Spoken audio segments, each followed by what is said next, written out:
ሰላም የጤና ረፍት ቤተሰቦች እንዴት ናችሁ?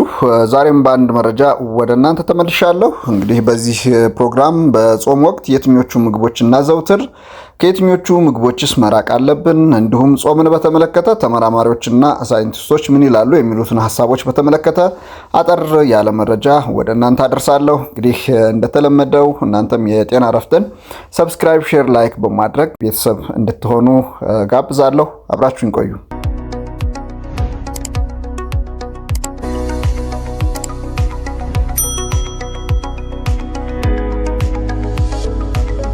እንግዲህ በጾም ወቅት አመጋገባችን እንዴት ይሁን የሚለውን ስናነሳ እንደሚታወቀው ይህ ወር የኦርቶዶክስ ክርስትና እና የእስልምና እምነት ተከታዮች ዋነኛው የጾም ወቅታቸውን የጀመሩበት መሆኑ ይታወቃል።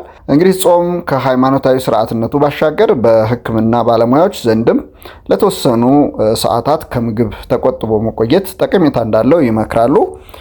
በጾም ወቅት ከምግብ ርቀን ስንቆይ በሰውነታችን ውስጥ የተከማቸው አላስፈላጊ ስብ ይቃጠላል። ስብ ሲቃጠል ደግሞ አስፈላጊ ክብደትን ለመቀነስና እንደ ስኳር ያሉ በሽታዎችን ለመከላከል እንደሚረዳ ነው ሳይንቲስቶች የሚገልጹት። በዚህ የጾም ወቅት ግን የአመጋገብን ሁኔታ ማስተካከል ሰውነታችን በጾሙ እንዳይዳከም ለማድረግ እንደሚያግዝ የስነ ምግብ ባለሙያዎች ይመክራሉ። ከጾም በኋላ የሚቀርቡ የምግብ አይነቶች በጾም የተዳከመውን ሰውነት ማበረታት የሚችሉ መሆን እንዳለባቸውም ይነገራል። እንደ ውሃና የፍራፍሬ ጭማቂ ያሉ መጠጦችን ማዘውተር ከጾም በኋላ ሰውነታችን አስፈላጊውን ፈሳሽ እንዲያገኝ ያግዘዋል። ቀኑን ሙሉ ሲጾም የሚውል ሰውነት ድካም፣ መጠማትና ረሃብ ይሰማዋል። በዚህ የጾም ወቅት ካርቦሃይድሬት የበዛባቸው ምግቦችን መመገብ የስኳር መጠን መውጣትና መውረድን ሊፈጥር ይችላል። አንድ ሰው በደም ውስጥ ያለው የስኳር መጠን ከፍና ዝቅ በሚልበት ወቅት ደግሞ በቀላሉ ለተለያዩ ተጓዳኝ የጤና ችግሮች ሊጋለጥ ይችላል ማለት ነው። እንግዲህ ከአጽዋማት ጋር ይህንን የምግብ አይነት ማስተካከል እንደሚቻል የሚመክሩት የስነ ምግብ ባለሙያዎች በጾም ወቅት ምን ልብላ ለሚለው የተለያዩ ምላሾች አሏቸው። ሰውነታችን በአግባቡ እንዲሰራ፣ ጡንቻዎቻችን በአግባቡ እንዲሳሳቡ ከእምነቶችም አንጻር በጾም ወቅት ከሚፈቀዱ ምግቦች መካከል ኃይል ሰጪ ፕሮቲንና ገንቢ ምግቦችን መውሰድ አስፈላጊ ነው። በጾም ወቅት በምንመገባቸው ምግቦች ውስጥ በፕሮቲን የበለጸገውን ምስር ጨምሮ በተለያየ መልክ የተዘጋጁ የሽምብራ፣ ባቄላ እንደዚሁም አተርን መመገብ በባለሙያዎች ይመከራል። በጾም ወቅት አትክልቶችን በጥሬው መመገብ ጎመንና አቮካዶ፣ ተልባ፣ ኑግ፣ ሰሊጥ፣ ሱፍና ሌሎች የተመጣጠኑ ይዘት ያላቸውን ምግቦች እንድናገኝ ይረዳል ሲሉ ባለሙያዎች ያክላሉ።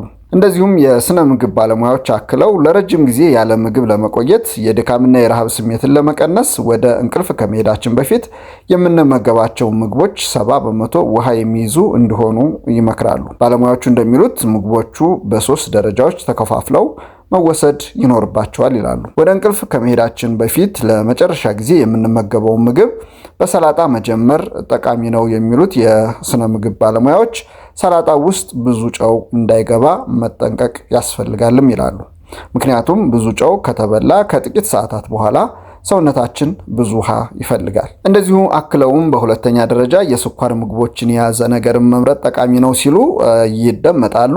በዚህ ጊዜ ከ2 እስከ 3 የሀብሀብ ወይም የብርቱካን ቁራጮችን ወይም 1 ኩባያ ጭማቂ መጠጣት እንደሚቻል ነው የሚያሳስቡት። ከዚያም በሶስተኛ ደረጃ ወይም ደግሞ በመጨረሻ በቂ ውሃ መጠጣት ተገቢ መሆኑንም ይመክራሉ። እንደ ብሪታንያ ብሔራዊ የጤና አገልግሎት ዘገባ ጿሚዎች በጾም ወቅት ቀጣዩ የጾም ዕለት ከመጀመሩ በፊት ለመጨረሻ ጊዜ ምግብ በሚመገቡበት ጊዜ ሻይና ቡና እንዳይጠጡ ይመክራል። ለዚህ እንግዲህ እንደ ምክንያት የተደረገው ደግሞ እነዚህ ትኩስ መጠጦች በውስጣቸው ካፊን መያዛቸው ብቻ ሳይሆን ውሃ ከሰውነታችን በፍጥነት እንዲወጣ እንደዚሁም ቶሎ እንድንሸና ያደርጋሉ። እንግዲህ ከሰውነታችን ፈሳሽን በፍጥነት መቀነስ ማለት ደግሞ በፍጥነት መተካትን ይጠይቃል። አለበለዚያ የሰውነት ድርቀትን ይከሰታል።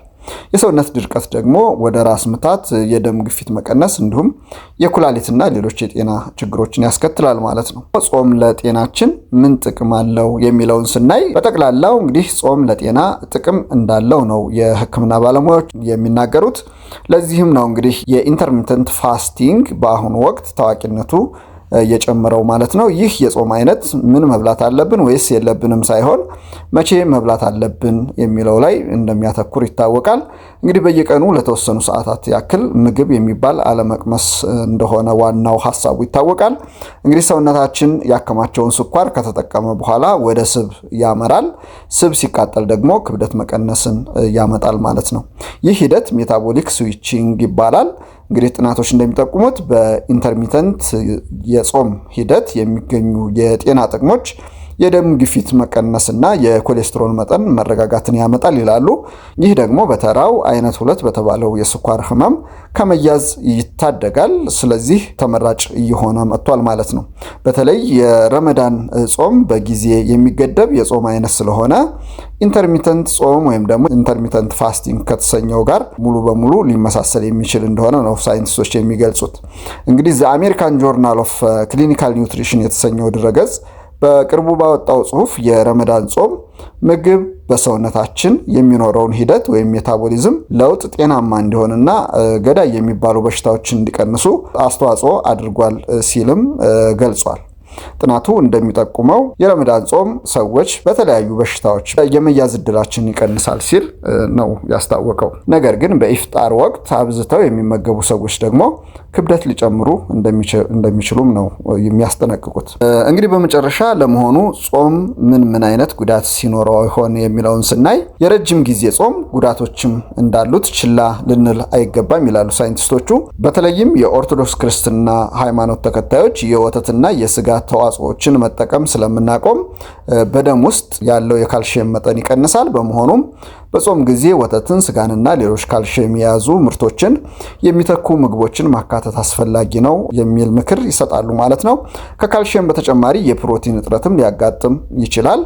እንግዲህ ይህ በመሆኑም በጾም ወቅት ጥሩ የካልሲየም ምንጮች የሆኑትን እንደ ለውዝ፣ ብሮኮሊ፣ ሀልቫ፣ ሰሊጥ፣ የአኩሪ አተር ወተትና አረንጓዴ ቅጠላማ አትክልቶችን መመገብ አስፈላጊ ሲሆን የፕሮቲን ምንጮችን በአጠቃላይ እንደ አተር፣ ምስርና ጥራጥሬዎችን መመገብ አስፈላጊ እንደሆነ ነው የሚገልጹት። እንግዲህ የዛሬውን ፕሮግራማችንን በዚሁ እናበቃለን። መረጃውን ለማዘጋጀት ቢቢሲንና ተጨማሪ ድረገጾችን ተጠቅመናል። ሰላም ሁኑ።